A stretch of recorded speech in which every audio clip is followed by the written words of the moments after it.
띵공띵 colors when it's getting real 말은 가볍게 해도 우린 케이스를 kill 셋이서 맞춰 perfect swing 판 뒤집는 타이밍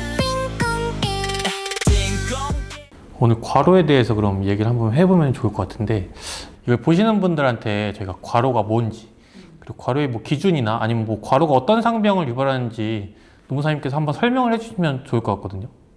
사실 괄호가 뭔지는 다들 아실 거예요. 왜냐하면 우리나라 사람들이 너무 많이 일합니다. 현대인들의 고질병인 것 같은데, 괄호를 하게 되면 스트레스 많이 받고 잠 못 자고 이렇게 되다 보니까 이게 그 교감신경이 활성화돼 가지고 혈관이 좁아진다고 하더라고요. 그래서 갑자기 이게 혈관이 막혀서 쓰러지거나 사망에 이르게 되는 경우가 많은데, 뭐 예를 들어서 심근경색이나 뇌출혈, 뇌경색 이런 것들이 기저질환이라고 생각하시는 분들이 많은데 사실 괄호 때문인 경우가 상당히 많거든요. 이게 문제가 갑자기 쓰러지시다 보니까 이게 산재인지 아닌지 모르시는 경우가 많아서 저희가 좀 괄호 사건을 할 때 많이 도와드리는 경우가 있죠. 과로 사건을 검토할 때 크게 두 가지를 보는데, 첫 번째 근무 시간을 입증해야 되고요. 두 번째는 업무 부담 가중 요인이라고 해서 얼마나 질적 양적으로 일이 힘드냐를 평가합니다. 최근에 대형 회계법인에서 과로로 사망한 사건이 있었어서 청년회계사회에서 과로 방지 교육 요청 주셔가지고 다녀왔는데, 이게 저희도 그렇고 회계사나 뭐 법률 전문가나 이렇게 차량근로제 대상이어서 저희는 주 52시간 넘게 일할 수 있다 보니까 출퇴근 기록이 의무화되어 있지 않아서 더 이런 문제가 발생하고 있기는 한 것 같습니다. 이 회계 수임료가 그 회계사분들이 쓰는 그 시간 곱하기 단가로 책정이 되더라고요. 감사 보수가. 근데 이제 경쟁이 치열해지다 보니까 감사 보수를 낮춰야 수임이 많이 될 거 아니에요? 그래서 이 시간을 줄여야 감사 보수가 주는 구조입니다. 네, 그래서 출퇴근 시간을 좀 줄여서 적는 것. 그래서 과로를 하더라도 남아있는 기록이 없고, 시즌 때는 뭐 그냥 집에 가서 잠만 자고 오거나 2시간 잠깐 씻고 오거나 이런 경우 굉장히 많은데, 이게 사업장 쪽에서 기록이 안 되다 보니까. 실제 노동부 자료 보니까 거의 80시간 이상 근무한 걸로 조사가 된 것 같긴 하더라고요. 그래서 이번에 교육한 것도 어떻게 하면 이제 개인 측면에서도 이런 기록을 남길 수 있을까, 그리고 뭐 개인 건강관리를 어떻게 해야 되는, 그게 좀 문제가 되고 있어서 특히 저연차 회계사들이 좀 심각한 문제를 겪고 있는 것 같았습니다. 그리고 재량근로제라고 해서 무조건 장시간 근로하는 게 허용되는 건 아니거든요. 저희가 이제 법률 전문가다 보니까 일하는 데 있어서 좀 재량을 가지고 일하잖아요. 외근도 가고. 그런데 이제 사업장 측에서 너무 많은 그 지시나 감독이 있으면 이 재량 근로제 자체가 위법입니다. 저희가 사건을 해보면 어쨌든 청년 그리고 사무직 과로에 대한 사회적 인식이 좀 부재하다는 걸 좀 많이 느끼는데요. 소송 사건을 하면 과로 사건 같은 경우에는 어쨌든 가장인 분들도 있고 또 60대가 넘으신 분들도 있는데 청년이신 분들도 꽤 많습니다. 청년이신 분들 같은 경우에는 고혈압이나 기저질병이 없더라도 단순히 이제 근로시간이 안 나온다는 이유만으로 근로복지공단이 퇴소해서 부지급한 경우가 많고요. 그런 부분을 이제 소송에서 업무상 부담 요인, 저희가 측정할 수 없는 스트레스를 조금 다투게 됩니다. 저도 최근에 이제 수임한 사건이 이제 M&A 담당 팀장이셨습니다. 실질적으로 제가 듣고 봐도 업무 내용이 너무 복잡해요. 너무 비구조적인 일을 하시고 너무 스트레스풀한 일을 하세요. 그런데 그분이 직위가 높다 보니까 출퇴근 같은 것들을 좀 유동적으로 하시는 것 같아요. 실질적으로는 근무 시간 자체는 짧다는 거죠. 그런데 집에 가서도 메일 검토하고 클라이언트 만나서 영업하고 이런 것들이 실제 근무 시간에 반영되지 않다 보니까 최초 단계에서 이 근무 시간을, 이 근로자분의 스트레스를 입증하는 게 생각보다 좀 어려운 부분들이 있고, 실제적으로 그렇게 해서 부지급돼서 변호사님께 소송 검토 요청을 드린 건들도 덜어 있는 것 같아요. 이제 최초에서 근로복지공단이 처분을 결정함에 있어서와 다르게 법원은 이제 규범적으로 판단하기 때문에 상당 인과관계라는 걸 보는데요. 여기 상당 인과관계는 이제 의학적 인과관계와 달리 다른 전사정을 고려하여 상당한 인과관계가 있다면 그 업무상 재해로 인정해주는 법리입니다. 특히 과로 사건 같은 경우는 저희가 업무 시간이나 업무적 부담 요인 그리고 스트레스와 그 상병 간에 복합적으로 작용하여 사망에 이르렀거나 아니면 업무적 부담 요인 그리고 스트레스 이런 것들이 기존 상병을 더욱 빠르게 진행시켰다면 저희가 상당 인과관계를 인정하고 있습니다. 이렇게 구범적으로 판단하기 때문에 근로복지공단이 최초 처분한 것과는 다르게 나오는 경향이 조금 있는 것 같습니다. 그 사무직일수록 조금 더 생산직보다 라인 작업이 아니다 보니까 재량이 있는데 집에 가서 일하기도 재택으로 일하기도 하고 뭔가 출근 시간보다 조금 더 빨리 나와서 일하기도 하고 기록이 안 되다 보니까 이게 좀 입증이 또 어렵고 인정이 까다로운 그게 있고 또 청년 과로도 마찬가지로 본인 스스로가 이 정도는 해야지 이렇게 생각하는 경우가 되게 많아서 이 두 가지 경우가 조금 이 정량적인 부분보다는 정성적인 부분이 좀 더 반영이 많이 되기는 해야 되는 것 같습니다. 은행 지점장 분이셨는데 은행 지점장 분도 마찬가지로 좀 근무 시간에 재량이 있을 거 아니에요. 그래서 뭐 업무 시간에 골프 접대를 가시기도 하고 주말이나 평일 상관없이 이제 클라이언트 접대를 하다 보니까 이게 또 근로시간으로 인정받기가 까다로운 부분이 있었습니다. 근데 어쨌든 클라이언트 접대 주말에 하건 평일에 하건 어느 시간대에 하건 업무와 관련이 있는 거는 맞잖아요. 그런 부분이 인정돼서 승인이 났었습니다. 이런 사무직 과로가 업무 관련성을 인정받기 위해서는 개별적으로 어떤 것들을 주의적으로 준비해야 되는지. 저는 가장 좋은 게 구글 타임라인이라고 구글에 들어가면 설정으로 타임라인 켜는 게 있거든요. 그게 이제 요즘에는 개인정보 보호 때문에 그걸 꺼두시는 분들이 있는데 그게 켜놓으면 다 위치가 꽤 정확하게 파악됩니다. 그래서 내가 집에 있건 회사에 있건 잠깐 어디 갔건 이렇게 내 동선을 기록할 수 있기 때문에 그게 진짜 되게 좋은 자료가 되거든요. 그래서 과로가 만약에 의심되시는 분이 있다면 구글 타임라인 꼭 켜두시는 게 추천드립니다. 소위 저희가 하는 행정 단계에서는 근무 시간 입증이 가장 중핵적인 가치를 가지기 때문에 구글 타임라인도 말씀 주셨고 요즘은 그 카톡 내용 같은 것들을 미리미리 업무방 카톡을 내보내기 기능을 통해서 카톡을 좀 백업해 두는 것도 중요하고 특히나 저처럼 이렇게 출장이 잦은 직군들이 있거든요. 그런 분들은 이제 하이패스 기록이나 교통카드 사용 내역들 그런 것들을 미리미리 준비해 주시면 됩니다. 그리고 부가적으로 이렇게 출장이 많은 사무직 같은 경우에는 그 내에서 사용하는 개인 처리 비용이나 뭐 법인카드 사용 내용 있지 않습니까?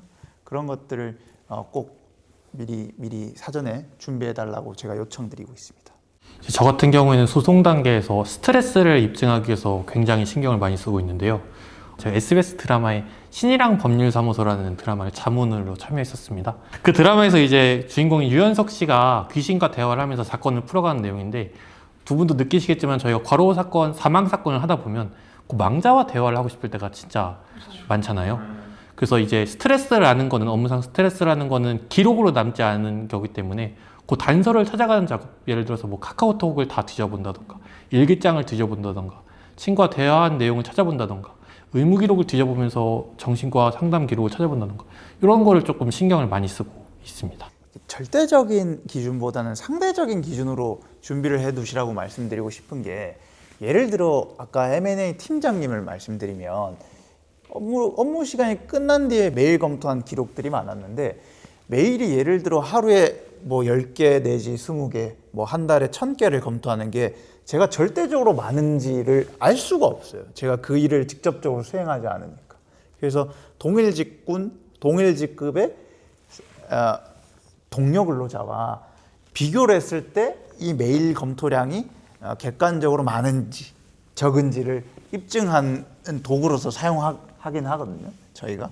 그래서 아마 과로에 의심된다면 본인이 했던 것뿐만 아니라 동료 근로자의 기록까지도 같이 이렇게 미리 준비를 해두는 게 과로 입증에 매우 핵심적인 포인트가 아닐까 싶습니다. 특히 과로뿐만 아니라 뭐 자살 사건 같은 경우에도 의무 기록이 있냐 없냐의 차이에 따라서 저희가 산업재해로 아니면 혹은 자살 보험금 관련해서도 인정받을 수 있냐 없냐가 많이 차이가 납니다. 그래서 힘들면은 혼자 참지 마시고 주변에 이야기하시거나 병원에 가시는 것도 전 진짜 좋은 방법이라고 생각을 합니다. 내가 정신질환 이력이 있어서 이거 과로 업무 관련성 인정에 불리하지 않냐라는 그런 것들 기록이 소송에서 유리하나요? 불리하나요? 정신의학과 의무 기록 자체가 뭐 사안의 유불리성을 절대적으로 판단하는 요소는 되지 않습니다.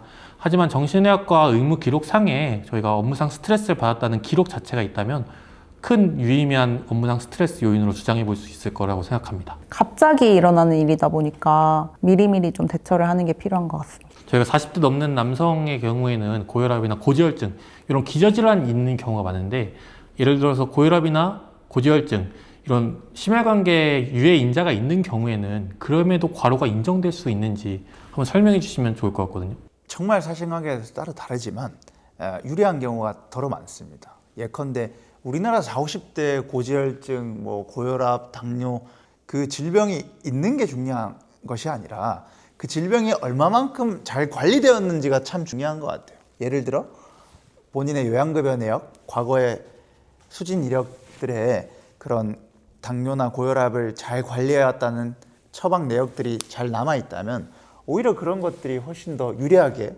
작용하는 경우도 더러 많은 것 같아요. 덧붙여 말씀드리면 법원이 판결하는 기준 자체가 업무상 재해에 있어서 일반적으로 건강한 근로자가 아니라 그 산업재해를 직접 당하신 분을 기준으로 삼기 때문에 일반 건강한 근로자가 아니더라도 그 사람을 기준으로 했을 때 업무상 부담을 느끼거나 과로적 요인이 있다면 충분히 업무상 재해로 인정이 될 수 있을 것 같습니다.